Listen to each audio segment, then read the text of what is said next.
السلام عليكم متابعي قناة المغرب الآن تيفي، مرحبا بكم في هذا الخبر العاجل. في تطور صحي خطير أثار حالة من القلق داخل أوروبا. باشرت السلطات الإسبانية عملية إجلاء عاجلة لركاب سفينة سياحية كانت متجهة نحو جزر الكناري بعد الاشتباه في انتشار فيروس هانتا القاتل على متنها. وحسب وسائل إعلام إسبانية فإن السفينة كانت تقل عدد من السياح الأجانب قبل أن يتم تسجيل حالة وفاة وإصابات غامضة بين الركاب، الأمر الذي دفع السلطات الصحية إلى إعلان حالة استنفار قصوى واتخاذ إجراءات مشددة فور رسو السفينة قرب جزيرة تينيريفي. التقارير الأولية أكدت أن 3 وفيات تم تسجيلها على متن السفينة تعود لسائحين هولنديين وامرأة ألمانية، وسط مخاوف من انتقال العدوى إلى باقي الركاب والطاقم العامل داخل السفينة. لكن ما هو فيروس هانتا الذي أثار هذا الرعب الكبير؟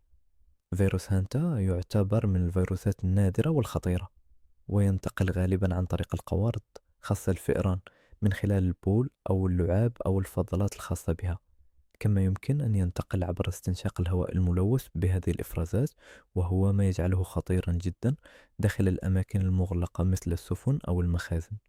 الأخطر في هذا الفيروس أنه قد يؤدي إلى مشاكل حادة في الجهاز التنفسي والكليتين، وقد يتسبب في الوفاة خلال أيام قليلة إذا لم يتم التدخل الطبي بسرعة.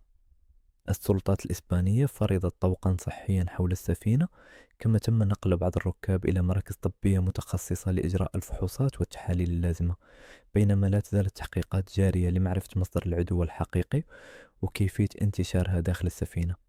هذا الحادث أعاد إلى الأذهان ذكريات فترة جائحة كورونا، خاصة مع المشاهد اللي أظهرت فرقا طبية بملابس واقية وهي تقوم بإجلاء الركاب وسط أجواء من الخوف والتوتر.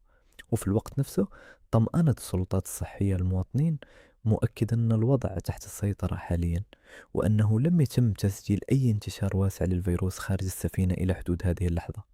الخبر أثار تفاعلا واسعا على مواقع التواصل الاجتماعي، حيث عبر العديد من الأشخاص عن تخوفهم من ظهور وباء جديد قد يعيد العالم إلى أجواء الحجر الصحي والإغلاق التي عاشها خلال السنوات الماضية.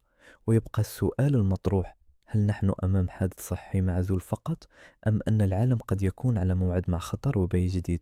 شاركونا آراءكم في التعليقات، ولا تنسوا دعم الفيديو بالإعجاب والاشتراك في قناة المغرب الآن تيفي ليصلكم كل جديد لحظة بلحظة. إلى اللقاء. إلى